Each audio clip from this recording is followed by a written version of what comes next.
Jaganmohan Reddy plus అదే విధంగా చూసుకుంటే ఒక పక్కన సునీత, వీరిద్దరి మధ్యన మా అన్న నాకు ఎటువంటి సాయం చేయడం లేదు, అతను సీఎంగా ఉన్నప్పుడు కూడా నాకు సపోర్ట్ చేయడం లేదని చెప్పి చంద్రబాబు నాయుడు గారి దగ్గరికి వెళ్ళి మొన్న కూడా మొరపెట్టుకుంది. కానీ అటుపక్క అవినాష్ రెడ్డికి మాత్రమే జగన్ సపోర్ట్ చేస్తున్నాడంటే ఎలా చూడాలంటారు?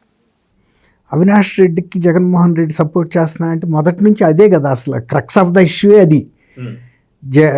ఈయన వివేకానంద రెడ్డి గారు చనిపోవటానికి కారణమే అది. వివేకానంద రెడ్డి గారు ఒకటే కోరుకున్నాడు, మేము రాజారెడ్డి గారి సంతానం మాత్రమే కడప లోక్సభ నియోజకవర్గం నుంచి పోటీ చేయాలి. కడప నియోజకవర్గమే కాదు, రాజకీయంగా ఏ పదవులైనా ఈ ఒక్క కుటుంబానికే దక్కాలి. ఎందుకంటే మేము ఈ పేరు ప్రతిష్టలో అపకీర్తితో కీర్తితో సంపాదించుకున్నాం, దీనికి మేము బలయ్యాము. కాబట్టి ఆ ఫలితాలు కూడా మా వంశీకులు మా వారసులు మాత్రమే అనిపించాలి. వేరే అంటే వాళ్ళు డిస్టెంట్ కజిన్సే. మీరు అంటున్న అవినాష్ రెడ్డి వాళ్ళు అక్కడ చిన్న మతలబు ఏంటంటే, ఆ కుటుంబం నుంచి వచ్చిన భారతి వీళ్ళ కుదురులో ఆమె కాదు, అవతల కుదురు నుంచి ఆయన రాజశేఖర రెడ్డి గారు విశాల దృక్పథంతో చేసుకున్నాడు. ఆయన ఈ కుటుంబాన్ని మొత్తం లార్జర్ ఫ్యామిలీని అంతా ఒక ఫ్యామిలీగాని చూశాడు. కానీ అట్లాంటి ప్రతిస్పందన వాళ్ళ దగ్గర నుంచి రాకపోయేటప్పటికి వివేకానంద రెడ్డి గారు అప్పటికి రాజశేఖర రెడ్డి లేరు కాబట్టి ఆయన క్లారిటీగా చూశాడు, ఇక్కడ చాలా తేడాలు అంతర్గత రాజకీయాలు ఉన్నాయి కాబట్టి దీన్ని మనం ప్రోత్సహించకూడదు. ఇప్పుడు ఆ కుటుంబానికి బతికున్న వాళ్ళు వివేకానంద రెడ్డి గారే పెద్ద ఆయన. కానీ అధికారికంగా జగన్మోహన్ రెడ్డి పవర్ఫుల్ పార్టీ అధ్యక్షుడు, ఆయన డబ్బుగాను 1000 కోట్లు ఈయన దగ్గర ఉన్నాయి. కుటుంబ పెద్దగా వివేకానంద రెడ్డి గారు ఉన్నాడే కానీ ఈయనే చెప్పాడు చాలా కష్టాల్లో ఉన్నాడు, ఆయనకి ఏదో సెటిల్మెంట్ల మీద బతుకుతున్న పరిస్థితికి వచ్చాడు, ఏదో వజ్రాల రూపంలో. అవినాష్ రెడ్డే చెప్పాడు ఇవన్నీ, అవి ఏదో ఎదురు చూస్తున్నాడు, అదేదో సెటిల్మెంట్కి ఈయనే ఎదురు ఖర్చు పెట్టాడు, దాని ప్రతిఫలం రాలేదు, దాంతో డిప్రెషన్లోకి వెళ్ళిపోయి తాగి మెట్ల మీద పడిపోతున్నాడని చెప్పాడు. ఆ పండంటి రాజశేఖర్ ఎవరో అతను రోజు కాపలా ఉంటాడు, ఆ ప్రత్యేకమైన రోజు సౌభాగ్యం గారు, తర్వాత నర్రెడ్డి రాజశేఖర రెడ్డి అంటే సునీత గారి హస్బెండ్ పర్మిషన్ ఇచ్చి పంపించేశారు. అంటే వాళ్ళు ఇది కుట్ర చేసినట్టు చెబుతున్నాడు. ఇంత కాలరాత్రికి ప్లాన్ చేసిన సంగతికి సౌభాగ్యం గారికి తెలియదు, నర్రెడ్డి రాజశేఖర రెడ్డికి కూడా తెలియదు. ఒకవేళ కనుక నర్రెడ్డి రాజశేఖర్కో సౌభాగ్యం గారికో తెలిస్తే ఈయన అక్కడ నుంచి ఫిజికల్గా తీసుకొచ్చేసేవాళ్ళే కదా హైదరాబాదు. అసలు ఆయనకే తెలియదు, వాళ్ళ పక్కన రోజు తిరుగుతున్నాడు. ఇదే అవినాష్ రెడ్డికి గెలుపు కోసం ఆ రాత్రి కూడా 10 దాకా తిరిగి వచ్చి భోంచేసి 4 మెతుకులు తిని పడుకున్నాడు. ఇంత ప్లానింగ్ జరుగుతుందని ఎవరికి తెలియదు. కాబట్టి వివేకానంద రెడ్డి గారి కుటుంబం ఎంతసేపు ఈ రాజారెడ్డి కుటుంబీకులకి అందాలి, లేదు ఈ అవినాష్ రెడ్డికి ఇచ్చే కన్నా బెస్ట్ ప్రిఫరెన్స్ ఈజ్ షర్మిల. షర్మిలకి ఇవ్వమని ఆయన పోరాడాడు. కిందటి ఎలక్షన్లో కూడా ఆ మాట కాదన్నందుకు ఇచ్చినా కూడా పార్టీ అభ్యర్థిగా తనకి మద్దతు ఇచ్చి గెలిపించాడు. కానీ ఈ ఎలక్షన్లో మాత్రం ఇంకా ఛాయిస్ ఉంది కాబట్టి అంతకు ముందు కొద్ది రోజుల ముందు షర్మిలని నువ్వన్నా పోటీ చేయి, ఒకవేళ నువ్వు పోటీ చేయకపోతే నేను పోటీ చేస్తా, ఒకవేళ నేను కూడా పోటీ చేయకపోతే విజయం గారు, అంతే తప్ప షర్మిలని తీసుకొచ్చి రాజకీయాల్లో పెరగాలని వాళ్ళు ఏమి ఆశపడలేదు. మన గడప దాటకూడదు. అది జగన్నే వారసుడిగా ఆయన చూసుకున్నాడు. సొంత కూతుర్ని ప్రమోట్ చేసే ఉద్దేశం ఆయనకు లేదు. సునీత్ గారు కూడా ఒక ప్రముఖ డాక్టరు. తర్వాత ఇంకోటి ఏంటంటే, రాజశేఖర రెడ్డి గారికి వివేకానంద రెడ్డి గారి వ్యక్తిత్వాల్లో కూడా చాలా తేడా ఉంది. రాజశేఖర రెడ్డి కొంచెం డామినెన్స్గా ఉంటాడు కానీ బట్ వివేకానంద రెడ్డి గారు అట్లా కాదు. ఆ ఫ్యామిలీలో పుట్టినా కూడా ఈయన స్వభావమే వేరు. జనంలో మనం కలిసిపోయి ఉండాలి, అట్లా బలపడాలి అని సౌమ్యంగా ఉంటాడు. ఈయన చెప్పాడు, ఎవరు చాలా సౌమ్యుడు మా బాబాయి, ఎవరన్నా వచ్చి ఎంఆర్ఓ ఆఫీస్కి రమ్మన్నా వెళ్తాడు, కలెక్టర్ ఎక్కడికంటే అక్కడికి ఆఫీస్కి ఎవరన్నా పనుల మీద వస్తే వాళ్ళతో పాటు వెళ్ళే అంత స్వభావం ఉందని తెలుసు. అలాంటి వ్యక్తి ఆయన షర్మిలను అడుగుతున్నాడు కాబట్టి ఆమె చెప్పింది, వాళ్ళ షర్మిల బాగా ఓపెన్ అయిపోయింది. దీని వెనకాల ఉన్న కారణాలు వీళ్ళు రకరకాలు తిప్పుతున్నాడు కదా. నిన్న గోల్ సునీత ఏదో ప్లే చేస్తుంది గేమ్ అన్నట్టు, సునీతకి అంత ప్లే చేసే శక్తి ఉంటే అసలు ఇతన్ని కిందసారి ఎంపీగా ఎందుకు వెళ్ళనిస్తారు? వాళ్ళ మాట చెల్లకే కదా. అందుకే షర్మిల వాళ్ళకి కుండపగలు కొట్టేసింది. ఇంకా వేస్ట్గా ఇక వీళ్ళతో చెవిటాడి ముందు శంఖం ఊదినట్టుగా ఉంది ఈ పరిస్థితి. వాస్తవాలు బయటకు చెప్పాలి. కిందసారి జరిగిన తప్పు ఈసారి జరగడానికి వీలు లేదన్నాడు. కాబట్టి వివేకా గారు కనుక బతికుంటే భాస్కర్ రెడ్డి కుటుంబానికి రాజకీయ భవిష్యత్తు ఉండదు, అవినాష్కి అంతకన్నా ఉండదు. కాబట్టి ఆ వివేకానంద బతికుంటం అనేది ప్రమాదకరం అనేది వాళ్ళు నిర్ణయం చేసుకున్నారు. ఎట్టి పరిస్థితుల్లోనూ వివేకాన్ని ఈ ఎలక్షన్కి ముందే తుదముట్టిస్తాలనుకున్నారు.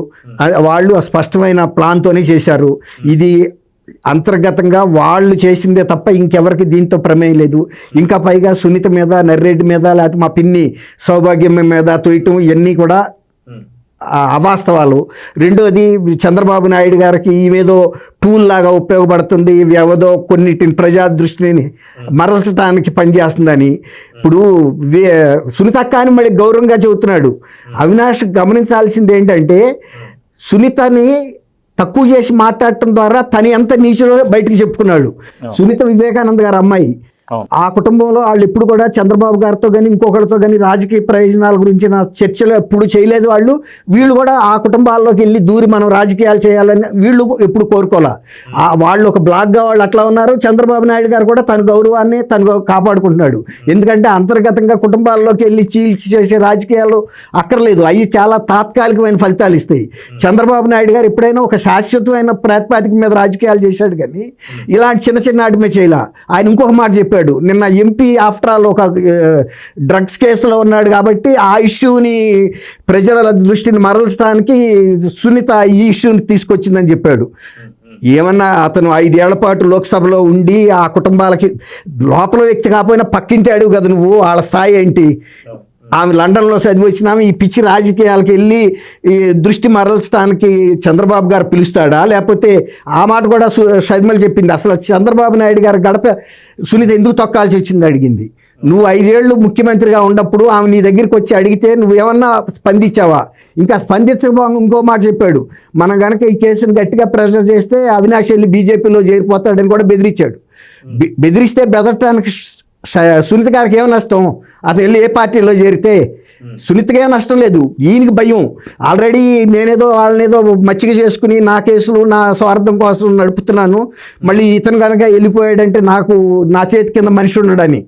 కాబట్టి అది ఆ లాభం ఏదో నేను స్వయంగా పొందాలి, కానీ మళ్ళీ అవినాష్గా వెళ్ళి చేరిపోయిన తర్వాత ఇతను ఈ ప్లేస్ తగ్గిపోద్దామని అక్కడ భయపడ్డాడు.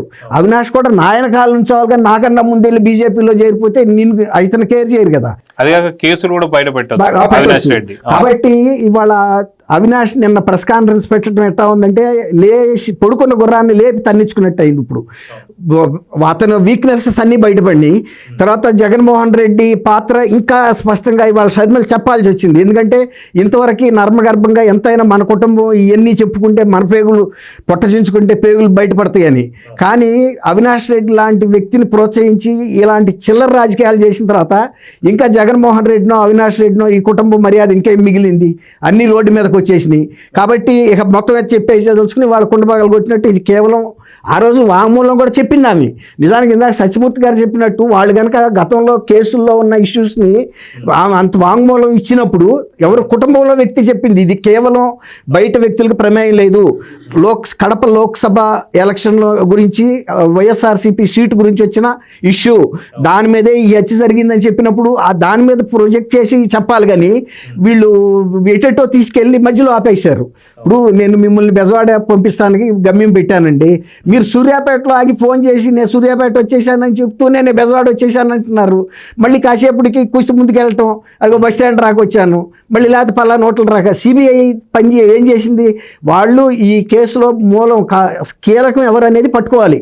అసలు ఈ స్కెచ్ చేసింది ఎవరు, ఎందుకు వేశారు? వీళ్ళకి తెలియపోయినా షర్మిల చెప్పింది కదా, క్లియర్గా చెప్పింది ఈ స్కెచ్ చేసిన వ్యక్తులు పలానాళ్ళు అని ఇవాళ మళ్ళీ కూడా చెప్పింది.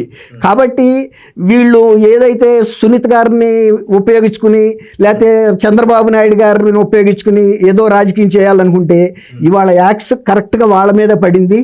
రేపు కోర్టులో టెక్నికల్గా వీళ్ళు తప్పుకుంటే కూడా తప్పుకోవచ్చు, కానీ ఇది వివేకానంద గారి కేసు ఉన్నంతకాలం వైఎస్ఆర్సీపీ ఎప్పటికీ కూడా అధికారంలోకి రాలేదు. జగన్మోహన్ రెడ్డి కానీ అవినాష్ రెడ్డి కూడా ఇప్పుడు మళ్ళీ కడప లోక్సభలో కూడా గెలిచే ప్రశ్నే రాదు. ఎందుకంటే ఇప్పుడు రాక కొంత గౌరవం ఇచ్చారు ప్రజలు కూడా, కానీ వీళ్ళు ఆ గౌరవాలన్నింటినీ అతిక్రమించి వెళ్ళి కుటుంబంలో లీక్ చేసుకుంటా ఒకటొకటి సునీతను దెబ్బ కొట్టాలను ఇంకోటిలో దెబ్బ కొట్టాలని చూశారు. ఇవాళ అసలు సునీత ఒకటే నిర్ణయానికి వచ్చింది, సునీత కన్నా కూడా షర్మిల ఒక నిర్ణయానికి వచ్చింది. ఇట్లాంటి చిల్లర రాజకీయ ఉన్న వ్యక్తులు మా అన్నయ్యలు ఇద్దరు, అవినాష్ కానీ జగన్మోహన్ రెడ్డి కానీ, అసలు వీళ్ళిద్దరూ పబ్లిక్ లైఫ్లో ఉండటమే వైఎస్ఆర్ ఫ్యామిలీకి దురదృష్టం.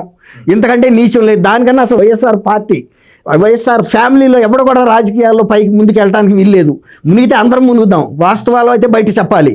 తప్పుడు మాటలు మాట్లాడుతున్నారు. ఇప్పుడు సునీతని అంత మాట అంటామంటే చంద్రబాబు నాయుడు గారు రాజకీయ ప్రయోజనాలకి ఉపయోగపడిందని, చంద్రబాబు నాయుడు గారు సునీతని అడ్డం పెట్టుకుని రాజకీయాలు, ఒక ఆడ మనిషిని అడ్డం పెట్టుకుని రాజకీయం చేస్తాడు ఆ కుటుంబంలో అంతర్గతంగా. అమ్మాయి 7 ఏళ్ల నుంచి ఎంత మొత్తుకుంటాం, షర్మిల కూడా చెబుతుంది కదా, 7 ఏళ్ల నుంచి ఎంత పోరాటం చేస్తుంది, ఎంత ఆవేదన. ఇది ఇవాళ సునీత ఇష్యూ కాదండి, ఇది మొత్తం ఆంధ్ర ప్రభుత్వానికి రాజ్యాంగానికి ఒక సవాల్. ఇది అసలు మనకు ఉన్న వ్యవస్థలో సిబిఐ కానీ, దర్యాప్తు సంస్థ కానీ, న్యాయ వ్యవస్థ కానీ, ఇంకా ఏదైనా వ్యవస్థ కానీ అసలు నిజంగా ఈ పని చేస్తున్నాయా లేదా, మనకు మనం వంచన చేసుకుంటున్నామా అనేది కూడా తెలవాల్సింది. ఇంకొకటి ఏంటంటే, అవినాష్ రెడ్డి గారు వాళ్ళు నిన్న ప్రెస్ కాన్ఫరెన్స్ మాట్లాడాడు కదా, తను లోక్సభ సభ్యుడు, తను మీద హత్యా నేరం అన్యాయంగా మోపారనే కదా అతను చెబుతున్నాడు. ఆ విషయం లోక్సభలో తను ఎందుకు నోరెత్తి చెప్పలేకపోయాడు? నేను ఈ గౌరవ సభలో సభ్యుడిని, నాకు ఇంత విలువ ఉంది, కానీ నన్ను ఈ దర్యాప్తు సంస్థ ఒక హత్యా కేసులో ముద్దాయిగా పెట్టింది.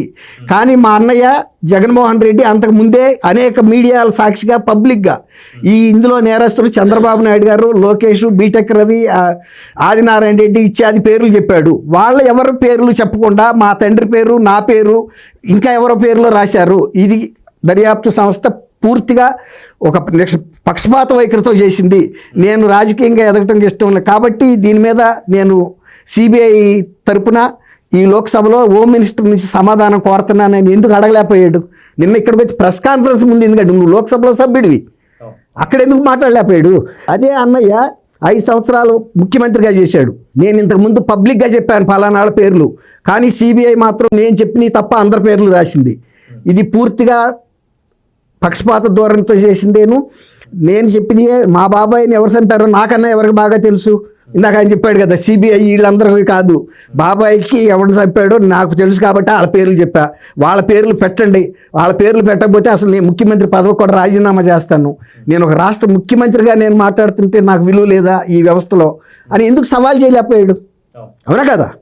కానీ ఆ రోజంతా సైలెంట్గా ఉండి ఈయన అన్నట్టు ఇక సిబిఐ చేతులు ఎత్తేసింది, కేసు క్లోజ్ చేసింది, బట్టగట్టి మూట కట్టేసింది, ఇక అది ఓపెన్ అవ్వదు ఇక. కాబట్టి అవాకులు చవాకులు పేలొచ్చు అని ఇప్పుడు సునీత గారిని టార్గెట్ చేశాడు. సునీత గారిని ఎప్పుడైతే వీళ్ళు టార్గెట్ చేశారో అంతకంటే అయితే రివాల్వర్తో షూట్ చేయటం మొదలెడితే AK-47 తీసింది ఇప్పుడు Sharmila.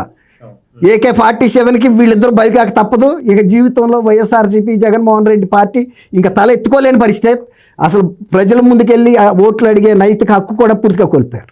Please subscribe to Leo news for more videos.